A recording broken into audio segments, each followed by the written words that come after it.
Hey, First Southern friends and family. Our heavenly hymn of the day to keep the blues away is called On Jordan's Stormy Banks, and it is hymn number 521 in our hymnal. It was written by Samuel Stinnett. He was a Baptist preacher in London, England, and he first wrote it. It was 8 4-line stanzas, and so again, depending upon how the song is published, sometimes publishers don't put all of our verses in that are original. Sometimes they add a chorus. Lots of things change sometimes in the process of hymnody. But in this instance, the very first time it was written, there were 8 verses to it, but there was also no chorus added to it. And it was written in F sharp minor. So I want to give you a taste of what that sounds like before we go any farther. On Jordan's Stormy Banks, as in F sharp minor, sounds something like this. On Jordan's stormy banks I stand and cast a wishful eye to Canaan's fair and happy land where my possessions lie. Much different feel to what we know of it in our present day Baptist hymnal. And one of the things I've enjoyed about this hymn is that, a lot of the hymns we've discussed so far, like the person just got a moment from God and wrote it down like right away. And in this instance, it has been a process with a lot of different people. And so it first was written in a minor tune, and then it came over to America, and probably during the camp meeting revivals, the chorus was added to it, and it is attributed to Miss M. Durham as writing the tune, but it doesn't say that in our Baptist hymnal. Actually, what it says is just an American folk hymn. And so we changed it, we tweaked it a little bit, we gave it a chorus, and then Rigdon M. McIntosh changed the key from a minor to a major. And so we know at least 3 people, if not probably more, gave us the version of what we know of On Jordan's Stormy Banks. And so we sing it in a major key. And so if you would, or as you're able, please sing along with me. We only have 4 verses in our hymnal of On Jordan's Stormy Banks. On Jordan's stormy banks I stand and cast a wishful eye to Canaan's fair and happy land where my possessions lie. I am bound for the promised land. I am bound for the promised land. Oh, who will come and go with me? I am bound for the promised land. All o'er those wide extended plains shines one eternal day.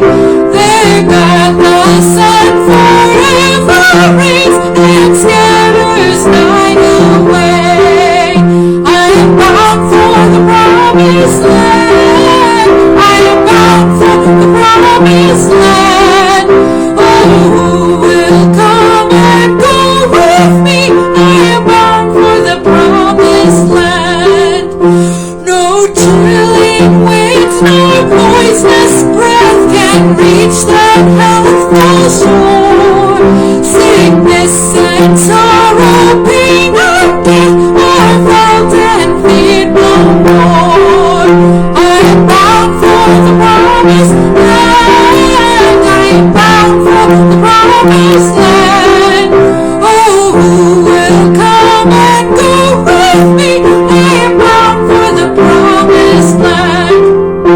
When shall I reach that happy place and be forever blessed? When shall I I see my Father's face, and in His bosom rest. I am bound for the promised land. I am bound for the promised land. Oh, who will come and go with me? I am bound for the promised land. For those who are not very familiar with the Old Testament, the title of it, On Jordan's Stormy Banks, comes from the book in the Old Testament of Joshua. And it's Joshua chapter 3 and 4, I do believe. Yep, chapters 3 and 4. And God had promised way back in Abraham, talking with Abraham way back in Genesis, that He would give them the promised land. And in order for them to get into the promised land, they had to cross the Jordan River. So they stood there, and according to, I think it's chapter 3, verse 14, it said that the river was on flood stage. And according to Ray Vanderlaan with Focus on the Family, he has a video series called That the World May Know. He states that because of flood stage, when those priests went and they took the Ark of the Covenant and they're carrying it on their shoulders, for them to step into that promised land at flood stage, it's like it wasn't like a little creek. You step in and it can just totally take you down the river. And so they took that step of faith, and as soon as they took that step of faith, the water stopped, and they were able to walk across the river on dry land. And then actually after everyone had passed, God had said, now I want one person from every tribe to go and take a white stone or a big stone from the riverbed, and then I want you to put these standing stones up. And so they did. 12 men came back into the river, took the stone from the middle of the riverbed, and once they got back with their stones, then the priests were able to bring the Ark of the Covenant across the river into the promised land. And then they were to set up those stones and then tell their kids, so when they saw those stones, they could say, this is what God has done. And I just want to encourage you today, as we're in this pandemic, God is still at work, and He is still doing some amazing things. And we are responsible to tell our kids, our grandkids, that next generation of the amazing things that God has done. And then as they see our faith, they then can learn and know who God is and have a faith of their own. And so for the Jews, that promised land and the promised Messiah, for us it was fulfilled in the Lord Jesus Christ.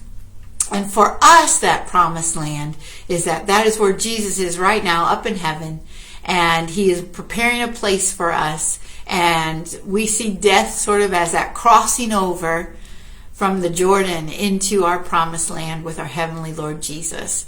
And so be thinking about what are some of those things that God has done in the midst of my life, and make sure that you tell your kids, your grandkids, that they may see the works of God. Hope you have a blessed day, and I'll talk to you soon. Bye.